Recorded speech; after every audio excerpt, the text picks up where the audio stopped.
Some of you will know I'm Richard Tolkien. I'm the chairman of the trustees of SMSR. People often wonder, indeed I do myself, how I came to have this role. I'm not a medic.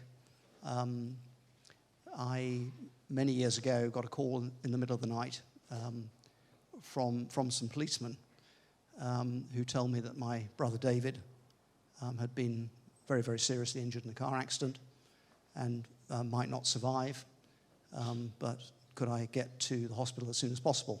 So I met my mother at French A Hospital just outside Bristol, and David did survive and was admitted to the new National Spinal Injury Centre at Stoke Mandeville in August 2003, and he was there for 9 months.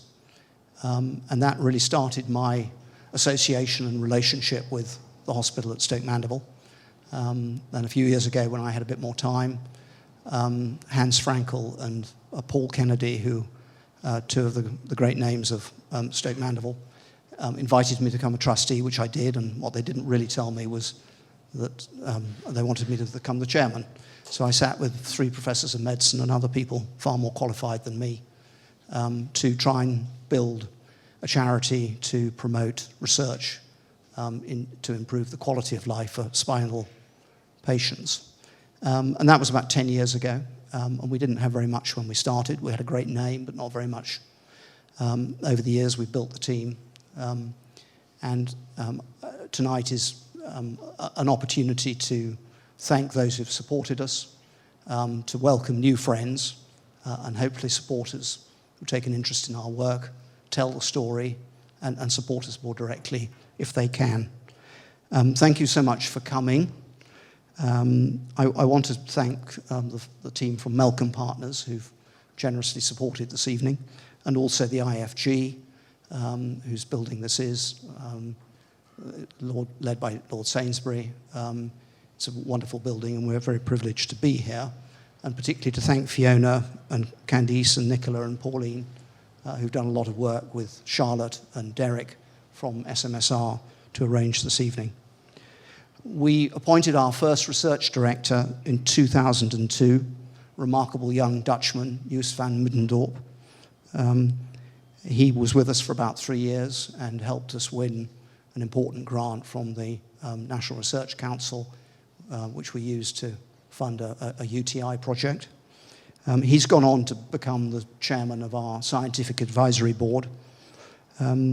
Joost said to us early on, well, do we know really what it is that we're trying to do? We need a very disciplined approach to this. And he established the UK's first spinal cord injury priority setting partnership. And the results of that work were published in The Lancet and have really guided us since. And what it said to us is, no, don't focus on finding the cure, which is one of the great branches of spinal cord medicine, but concentrate on trying to improve quality of life, very prosaic things, pain, UTI, and other challenges.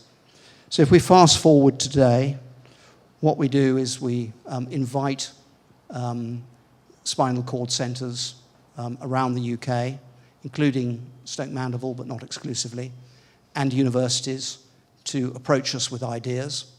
And those ideas and requests are then assessed by the Scientific Advisory Board. Joost takes his work very seriously. He's quite demanding, which is excellent.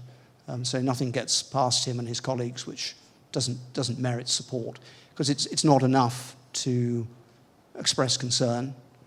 What we have to do is to do effective work. That's really what counts. Around this room and next door, you will see examples of the 5 projects that we're funding currently. And Derek, who's our research manager, who liaises with the applicants, and then projects, once they've been identified and funded, is a good person to talk to. And as I say, we're focused entirely on improving the quality of life. I'm going to now ask Peter Apps, who's one of our ambassadors, to talk about the reality of living with spinal cord injury, and why this is important. And then from Mr. Erlich Pereira, who is leading a project for us at St. George's into neuropathic pain, and he'll tell you a little bit about their project and something about some of the other projects. I said, my name's Pete Apps. I'm 40 years old, and I came to London an astonishing 22 years ago, at the very end of the 20th century, in September of 1999, to start my degree at King's College London, because I wasn't quite bright enough for Oxbridge. And I started doing a couple of things alongside my degree that have been a sort of bit of a thread throughout my life. One of them was that I joined the Army Reserve, Territorial Army as it then was, with University of London Officer Training Corps. And the other was that I started applying furiously for work experience, and I got some work experience at The Guardian and then the Sunday Times, and that led to a sort of parallel career in some of the first .coms doing healthcare data. We did the Dr. Foster Good Hospital Guide and did some of the sort of first healthcare data. And that led to me getting a job with Reuters at the age of 21, 22, just after the invasion of Iraq, and shipping out overseas as a young foreign correspondent, firstly in Southern Africa, where I had an amazing year, including covering a hemorrhagic fever outbreak in Angola.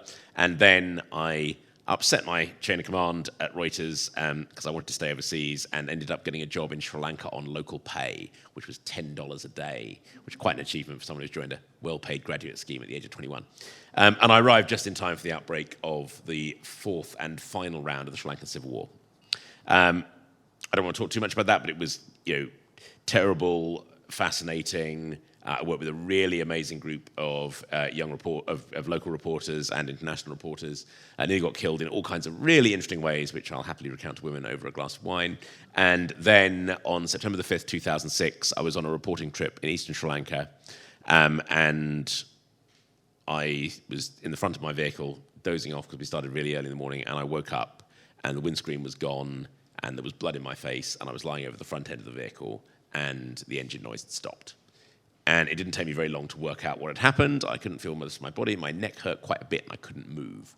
And when I came to shout out for help, I had very, very little voice, because I had knocked out C3, 4, and 5 of my spinal column, which, as most people know, is like one below a hangman's brake. So C1 or 2, stop breathing. You don't get to live unless you paramedics meet you in the first 2 minutes or so. Everything before that, you do get to live, but life suddenly becomes really, really complicated. And so I lay in the wreckage of my vehicle for a bit, and I thought, I'm not sure I want to be alive. I'm not sure that I'm going to die. In fact, I have a strong instinct that I'm not going to, which I now find really quite annoying. And that means I'm probably going to have to start heading home, and I might spend the rest of my life in my parents' living room.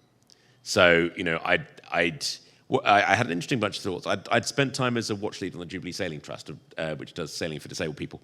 So I knew enough inspiring paraplegics, so guys like some of those sitting in front of me, that I think I was arrogant enough to think I wouldn't have had a problem with that. In a sense, I knew enough people who were paraplegic and had good, nice, full, productive lives, and I was arrogant enough to think that I was at least that good. What I did not have at the time, on the other, was anyone that I could think of who had no working hands, arms, or legs, who had the sort of life that I felt I wanted or needed. And that was really quite alarming. And one of the things that becomes really obvious, and I understood it intellectually when Paul told me, but you realise pretty fast over the sort of intervening years. I got out of hospital and went back to work the day after leaving hospital, back with Reuters in Canary Wharf. I rebuilt my career. I was emerging markets correspondent during the financial crash, and wound up being their political risk correspondent for Europe, Middle East, and Africa, which meant I did all the geopolitics analyst of the Arab Spring, and wound up as their global defense correspondent. But one of the things you realize pretty fast is that life is more complicated, particularly if you rely on this level of care, but there are a relatively limited number, it's a bit like being at war, there's a relatively limited number of things that will kill you and make your life difficult, and you really need to aim off for them. So in a war, it's like stray artillery shells, road moves, regardless of what bad people do to you, deliberate attacks. It's kind of being caught in the wrong place at the wrong time. With spinal injuries, it is urinary tract infections, it is pressure sores, it is sometimes lung stuff, kidney stuff that comes secondary to UTIs, and for those who are unlucky enough to have it, and I had a bout of this in hospital, and it was horrible, and I'm very lucky not to have it now, neuropathic pain. I woke up one morning, like 2 days after the injury, 3 days after the injury, and had full body phantom limbs, where literally it felt like everything south of my neck was in a vice. And luckily, it only lasted for a few months, but it was extremely unpleasant while it did. And some people have that for the rest of their lives, and they have to be able to function with that. And what SMSR does is it tries to find ways of dealing with that. And that's really valuable because you get these sort of small marginal gains will make a really big difference. And if you can actually keep people like me in the game, and there's a whole bunch of people here with a variety of levels of injuries, pretty much all of whom do really, really interesting things, have really interesting things they want to do with their lives, and those small things, good wheelchairs make a huge difference. Everyone here is sitting on quite a sophisticated cushion. None of those existed 30 or 40 years ago. In my case, I drive a head control wheelchair. When I was first injured, head control wheelchairs were really not very good. And that meant that I was largely dependent on being a manual wheelchair being wheeled by other people because this arm didn't work for about a decade. Voice recognition software. I was incredibly lucky. I was injured in 2006, and by Christmas, I had taught myself to use voice recognition software. That probably wouldn't have happened if I'd broken my neck in 2004. When I went overseas, Wi-Fi didn't exist in 2004. In 2006, it was everywhere. Very weird time. But those things make a huge difference. Now I can operate on my own in a head control wheelchair. I've got an arm that's come back for no particularly good reason that allows me to punch buttons on lifts on the Underground, and I think I'm probably about as disabled as anyone who uses London Underground on their own, and that has been life-changing. Today I wandered off, met a friend for lunch, wandered back, all on my lonesome. I now live on my own for the first time in 15 years. Last time I lived on my own was in a hut in someone's back garden in Johannesburg. I moved my carers into a flat next door to my flat about a year ago, and it makes a hell of a difference, not least that it means they don't have to listen to loud sex from time to time. So that is, all kinds of things make a difference.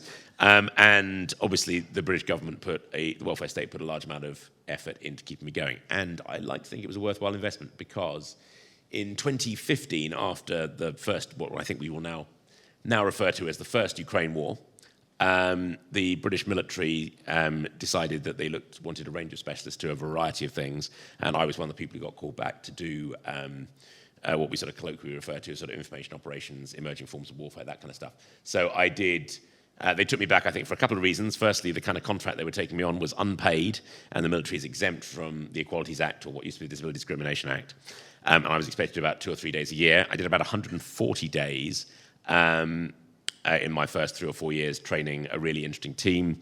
I persuaded my brigade commander to put me through the regular captain's course, which I did in a manual wheelchair again because I had to be carried in and out of a room every other day by the rest of my syndicate to attend lectures because it was up and down some steps.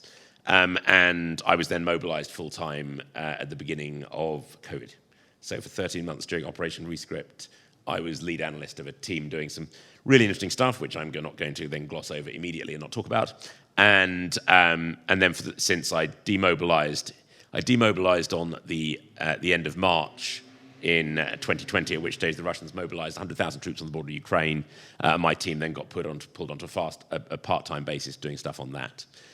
So I am now not just the first person who's disabled as me to hold the rank of captain in the British Army and a command appointment, but I'm also the first of a new sort of era of specialists to do that, which in this really complicated world is probably the most important thing I will ever achieve, and I wouldn't be able to do if it wasn't for all those small incremental steps that started at Stoke Mandeville in the autumn of 1945 when Gutmann set up his unit to stick back together a bunch of paraplegics and quadriplegics from the Second Front, all of whom were expected to die pretty quickly, many of whom did not, and who then built the Paralympics, went back to living their lives, in some cases married, went back, established that people could do these things, and built the modern world for disabled people and non-disabled people that we have today. So that's why it's important. SMSR is part of that journey. It really needs your money to keep doing all of those little things to make sure, like me and the other people in front of me, don't snuff it from a urinary tract infection in about a year's time, to make sure that we can endure and manage those pressure sores that will come up, and keep doing the various amazing things that people like Davey and Sophie and Philippe in front of me keep doing. So open your checkbooks. Do please come and talk to us. Talk to the research team about why it's important. Talk to the OTs at Stoke Mandeville at the back about why this stuff is important. And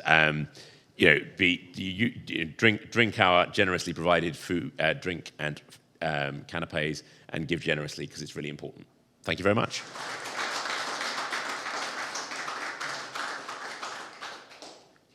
It's really humbling to be among you, and quite difficult to follow that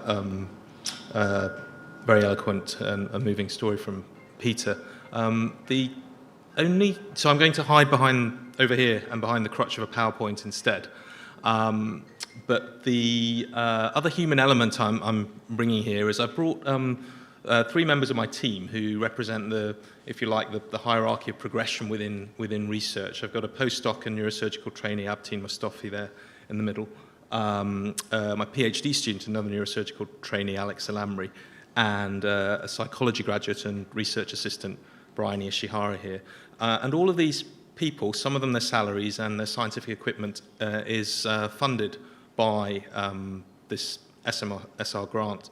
And indeed, it's one of my first significant research grants. So thank you so much, and I do agree with Peter that do please keep giving and supporting such research. So I wanted to talk about surgical treatments for spinal cord injury pain. These were done a lot half a century ago, and then I think there became less awareness about them from physicians, and to some extent they're a little bit of a lost art, and I think one of my passions is revisiting that lost art for difficult to treat pain problems. You'll be familiar with the burden of pain in spinal cord injury. This is an American paper from a decade ago, which highlights that many people with chronic pain in spinal cord injury also have depression and poor sleep, and that only a minority are able to still work, and just over half able to engage in what they feel are good activities for their quality of life. So clearly there is a great burden of pain in spinal cord injury in terms of how it affects people. And you'll all be familiar with the different types and strengths of painkillers, opioids, neuropathic analgesics, non-steroidal anti-inflammatories. But there's perhaps a fourth step on the World Health Organization analgesic ladder for interventions, including surgical interventions. This is from an article in the British Medical Journal about cancer pain, but equally it could apply to spinal cord injury pain. So there are a variety of targets from the peripheral nerve through the spinal cord up to the different bits of brain that are targeted by many weird and wonderfully named neurosurgical procedures. Indeed, there is probably no part of the brain and spine or peripheral nerve that hasn't been attacked in the neurosurgeon's quest to conquer pain. And here are the names of some. In red, I've put those which essentially involve cutting a part of the nervous system, and in green, I've put those that involve putting a device into the nervous system. And if I simplify those to ones that are not, one is still able to do in the NHS and are not historical or not funded because of a lack of evidence, then one's left with cingulotomy and thalamotomy, which are ways of focally damaging parts of the brain involved in pain processing, chordotomy and myelotomy, which are ways of damaging the spine in a focal way to alter the pain tracts, spinal cord stimulation, which is essentially putting a pacemaker into the spine, dorsal rhizotomy, which is cutting another part of the spine, placing pumps into the central nervous system, into the spinal cord area, injecting phenol, which is a way of damaging the spine, or stimulating the peripheral nerves. And I'm just going to touch on each of those briefly and then end with the research. So these spine lesions essentially focally cut different parts of the spinal cord involved in pain processing. And the spinal cord has the motor parts at the front and sensory parts towards the side, and these different tracts are targeted in the different neurosurgical procedures. Chordotomy cuts the anterolateral spinothalamic tracts, DRES cuts the dorsal root entry zone at the back, and myelotomy is a cut down the middle between the dorsal columns where the sensation is carried. And these procedures are done in different ways. Chordotomy is the passing of a needle under a CT scan to target that part in the awake patient, and then stimulating to see if that painful body part is covered before one performs the procedure. Myelotomy is good for abdominal or pelvic pain and involves cutting a lower part of the spine. under a general anaesthetic. Dorsal root ganglion entry zone lesioning is done often for brachial plexus avulsion, which is an injury where the arm can be pulled, often in motorcycle injuries. And in some spinal cord injuries, the brachial plexus is avulsed, and that's an effective treatment for that. Many of these treatments are second line or last resort in the era of neuromodulation. Over the last couple of decades, pacemakers have been popularized, and the principle is that if you put an electrode on the spine, you send an electrical signal to the sensory areas, the dorsal columns, and that jams the aberrant pain signals. So now various parts of the brain and spine have been targeted for stimulation, and spinal cord stimulation is one of my first-line treatments for pain after spinal cord injury. This is an example of a spinal cord stimulator, a little paddle that's been put in the spine after an operation.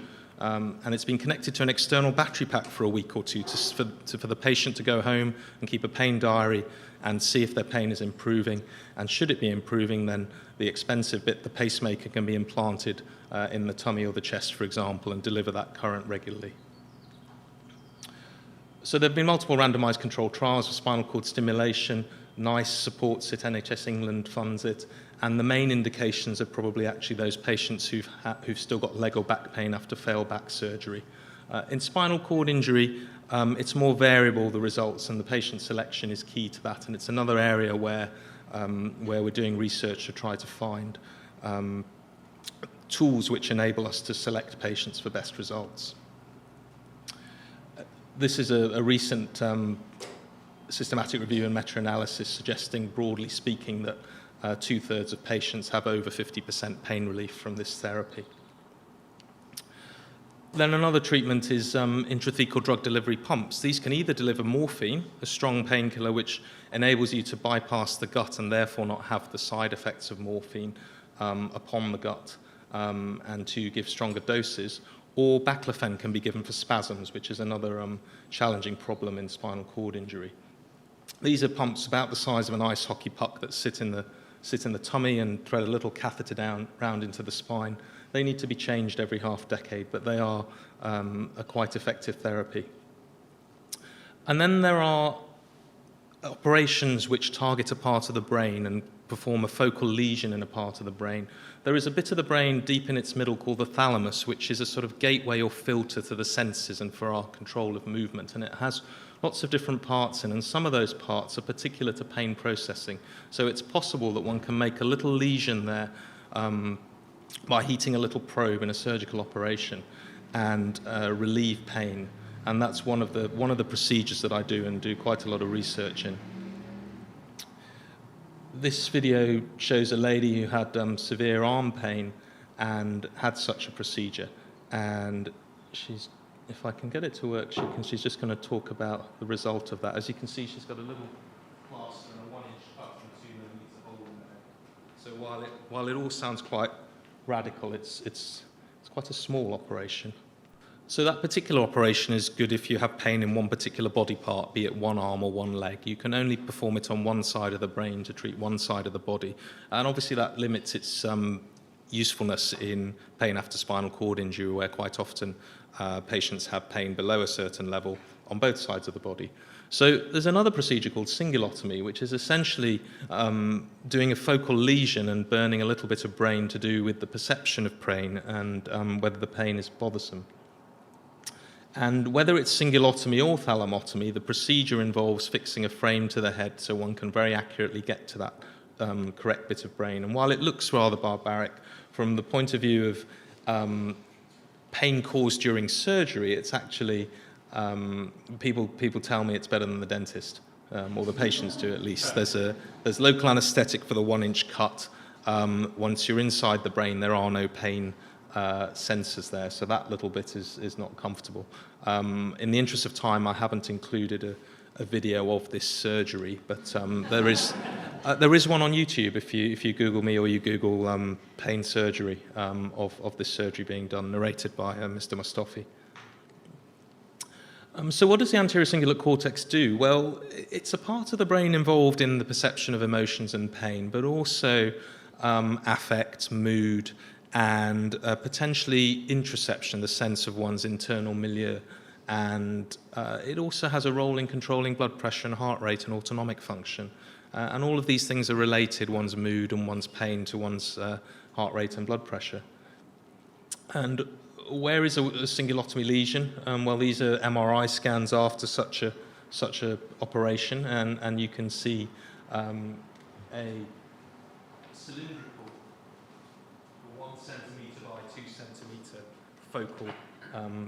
focal bit of brain damage performed there to relieve pain. And broadly speaking, 2/3 of patients have a significant improvement. I've reviewed the literature a decade ago. It's mainly a cancer pain literature, and it's mainly from the 1950s to the 1990s, because this is an operation that's a little bit of a lost art. As are many of these surgeries, if you look at academic publications on lesional surgeries damaging the brain or the spine to try to relieve pain, then they dropped off after the 80s, and one of the reasons for that is the invention of stimulators and a preference for that, and another reason is more sophisticated medicines like opiates and their derivatives. If you look at the number of publications by treatment, this reflects that the majority of people performing these treatments where there's a lot of publications are pain doctors, and neurosurgeons form a minority of the specialists who see people with neuropathic pain. So cordotomy, which is performed by pain doctors by and large, has quite a lot of publications, whereas cingulotomy doesn't have that many.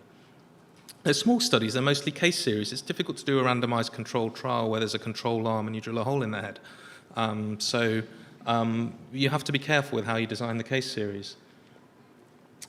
So what are we doing with this research? Well, we're studying, we are firstly recruiting patients with severe spinal cord injury or severe pain from spinal cord injury, and I see a handful of such patients every month at St George's, often referred from Stoke Mandeville and Stanmore, some of them from the wider region.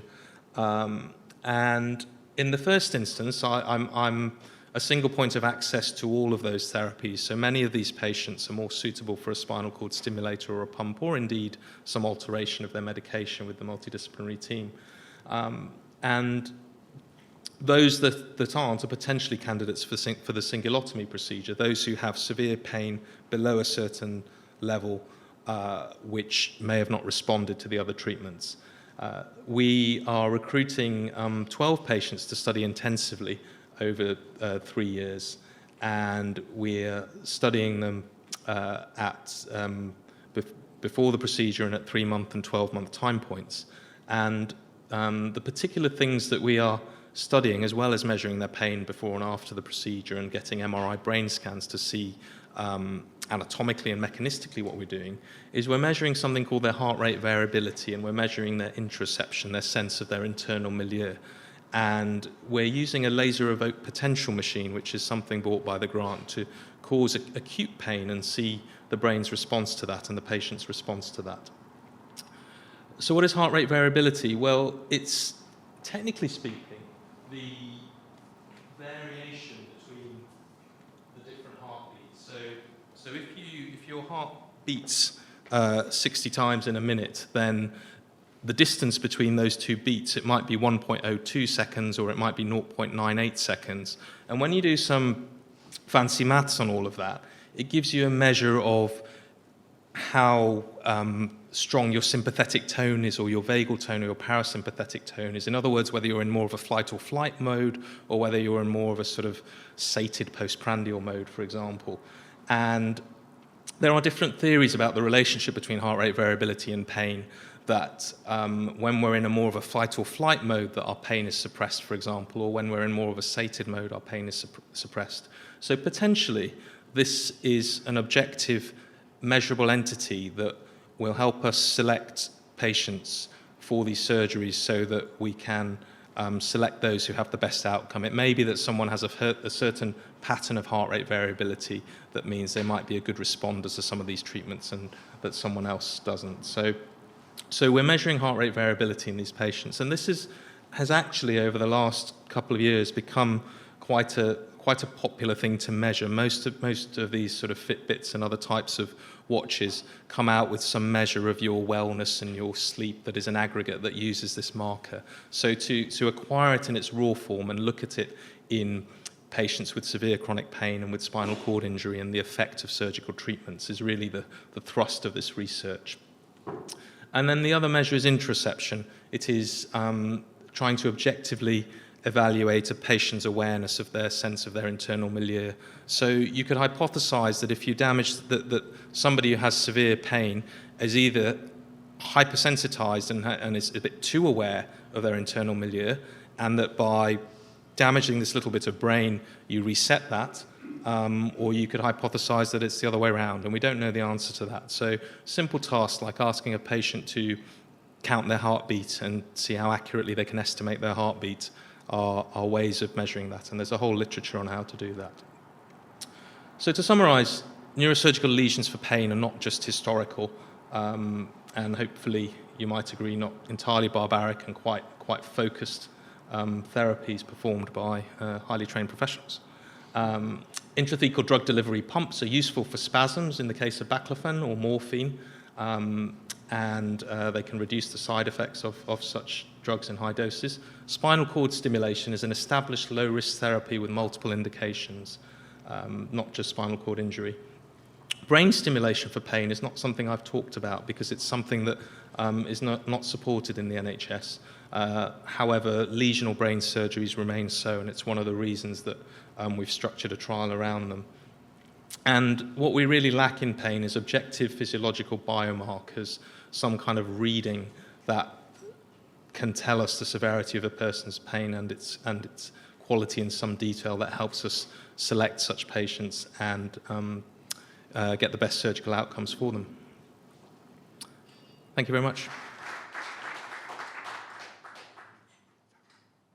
Well, I'm Jamie Polk. I'm a trustee of SMSR, have been for about 10 years. And I had my accident in 2000. It wasn't quite as heroic as Peter. I just ran down the beach and dived into the sea and clocked my head on a sandbank. I spent a year at Stoke Mandeville, and it became clear quite quickly that the things that made a good day good and a bad day bad were the things that really people who weren't in chairs wouldn't know, or in fact people in chairs wouldn't really want you to know, that whether you've got a pressure sore, whether you've got a UTI, urinary tract infection, and in my case it was pain, whether the pain was manageable or not. And that's why what SMSR does is completely life-changing. If we can solve these things, if we can alleviate these things, it will make a difference for us in this room, but also for everybody that's sadly going to have to go through this in the future. We're a small charity. We are punching, I think, way above our weight. And the truth is we've done really well to raise enough money to get these projects, you'll see some here and some outside, off the ground. We are, though, still a little bit short. We're about £150,000 short to get all these projects over the finishing line.